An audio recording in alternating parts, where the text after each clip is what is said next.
Joe, what did you like about Jim Miller that you decided on him to bring him He's been here before. He's been in the big leagues before. We're aware of what he can do, and we felt that we needed a pitcher today with as much as we've had to use our bullpen in the extra innings last night. So he's the guy we turned to. How difficult is your job today as far as that bullpen is concerned? How limited are you? I'll check with the guys. I mean, I still have some guys, some late inning guys. There's some guys I probably need to stay away from. But we'll let them go out and play catch and see where they're at. And there's some guys that have worked a lot the last couple of days, but we'll get through this. How much do you count on Hiroki Kuroda to hopefully give you a little bit of length? Well, I mean, you hope you get some length, and if we don't, we'll have to deal with it. We'll find a way to get through it. And why did you decide to go with Cervelli? Just to give Mac a day off. It's been a long 4 games. It was a long night last night, so just to give him a day off. Dan, Wally. After last night's game, McCann said either he's been terrible or horrible or something like that. He's obviously taken his recent struggles to heart. Do you worry about his confidence at all? I know you talked about him the other day, but no, I don't, because he'll figure it out. He'll work and he'll figure it out and get things going. So this guy that's got a very good track record, and when you're going through it, it's no fun, but he'll get through this. Joe, why the unusually late report today and no BP? Is it because of the 12 innings last night? Is your team tired? And we played till 12 o'clock Sunday night. We played till how late last night? I mean, at some point you just figured that they can – I mean, every once in a while you can have a day off of BP. I mean, if we can't hit BP, we're in trouble. Mark? Joe, with McCann, you've talked in general about guys who've come to New York, how that's different. Playing with the big contract is different. Do you sense that any of the non-baseball stuff has impacted him at all in terms of just putting more pressure on himself with a contract or new team or any of that stuff? It's hard to say just because I didn't have a real history with him before. Had not seen him much before because he was in the National League.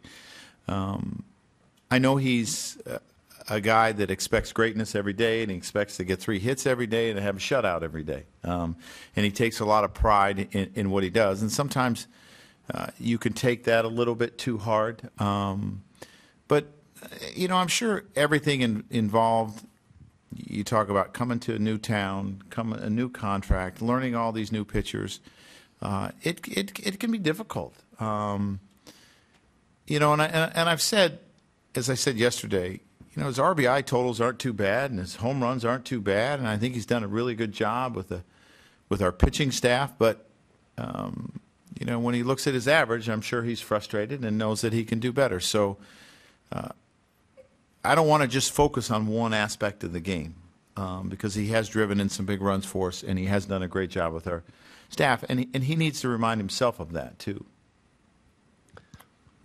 Kevin, go ahead, Mike. Joe, all players care. Could he care too much? And if so, would you talk to him about that? Well, I don't think you can ever care too much. I don't. I worry when players don't care. And he's a guy that obviously he can wear his emotions on his sleeves a little bit. And sometimes people will look at that and say, maybe he's caring too much. Some guys are able to hide things better than others, and they probably care just the same amount as he does, but they may hide it better than he does. So I don't worry about that. Sometimes they can use a day off, and that can help them. It can rejuvenate them a little bit. But this is a guy that has a great track record, and he's going to be big for us. Joe, is Betances? Probably not, no. Yeah. And what kind of lobbying would you do for him to get him on the All-Star game? Well, I said it yesterday. If you want a big strikeout and you want a guy to come in the middle of an inning and get people out, he's pretty good at it. And he's done a tremendous job. And he's a reliever that obviously can give you multiple innings. Sometimes you get in extra inning games. That can be pretty important, too. Harp, to your right. Joe, did you was it just a pitch count thing with Betances last night, or did you not like? I just felt he was getting tired.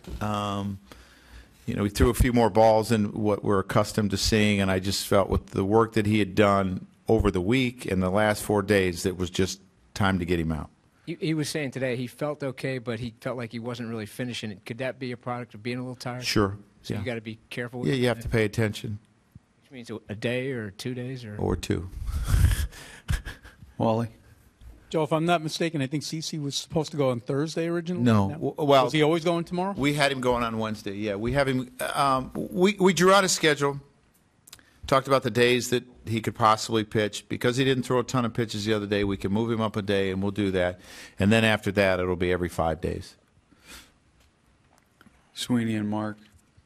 Joe, Dellen's thrown plenty of innings in his minor league career, so that's not an issue. So how do you determine, how tired he gets based on the workload when he's throwing more innings than he's scheduled to? You watch the stuff, really. You watch if the arm's always catching up, if he's locating the sharpness of his curveball. Sometimes you just say, I'll just say, you know what, I'm giving him 2 days, whether he says he's tired or not. My job is to get the most out of him, but my job is also to protect him from himself, and I will do that. Mark? Joe, one more on McCann. I think he's on pace right now for 18 homers and 72 RBIs, which is perfectly fine. But do you think the expectation level on him, he came here and everybody said, oh, short right field porch, big lefty hitter, he should hit 30 home runs, no problem. Do you think that's weighing on him at all? And do you think that's part of the reason why people are looking at him as having this, really poor season? I would say maybe on the first part, weighing on him a little bit, and probably on the second part. People sometimes say the short right field porch should add 5, 6 home runs, and that doesn't always happen. So, this is a guy that has been very successful, who has hit really every year, and I still believe he's going to hit. And I believe he's going to get it on a hot streak, and his numbers will get back to normal. But I think sometimes the guys can expect too much from themselves as well. Also, with the 220 that he's hitting right now, you've seen guys, to share as an example of guys who have hit 220 or 230, but had a 340 on base, right, still taking walks. He's still at a 280 on base. He's not taking walks. Do you sense his approach has changed at all in terms of getting more anxious at the plate and swinging out of the zone more? At times, I think he has been a little bit anxious, and that might be the product of trying to make up, 4 hits and 1 at bat, and trying to get his numbers where he thinks they should be. But it's important that he understands that it's one at bat at a time. Natalie? Tony Pena addressed the Spanish media earlier, and he was talking about how much he enjoys his role as a teacher. What kind of resource is he for you and for these players, especially when you have ups and downs? Well, he's a great resource because he has been at this level for a long, long time. Was a kid that had to fight to get to this level. He'll tell the story about he didn't really even catch in the beginning because the organization had so many catchers, and he fought his way in and ended up being a big league player for a long time. He's very positive, which I think is important in a game where there's so much failure. He has a tremendous knowledge of the pitcher-catcher relationship and how to play the game. He's managed. He understands the infield. I think he had one son that was an infielder that turned into a pitcher, another son that's a catcher. So obviously he has a tremendous understanding of the game and what needs to be done to be successful. And he's really good at passing it on. Meredith, do you have a hand? Wally, do you have a hand? Oh, Hoagie, sorry. Thanks, Jason. I think Kevin asked you about Betances as an all-star. Yeah. Would you lobby for Robertson, you think? Do you think he deserves to be in that? Yeah, I think you can talk about him, the success that he's had. The unfortunate thing, and I've said it all along, the unfortunate thing about the all-star game is there's a lot of deserving players that stay home. And I personally wish they would expand the roster. I do. But that probably won't happen. Meredith and Wally. Joe, you were talking about managing Betances, but you've also had to lean pretty heavily on some of your other relievers as well. Knowing the stretch that you're in right now, 13 in a row heading into the All-Star break, are you even more careful with the way you use them moving forward heading into? Yeah, I am. My ideas on how to manage a bullpen really haven't changed a whole lot in the workload that you can expect from them and to keep them healthy. And good at their trade for more than 1 year or more than 3 months. Because I always look at a bullpen as long term. I never look at a bullpen as short term.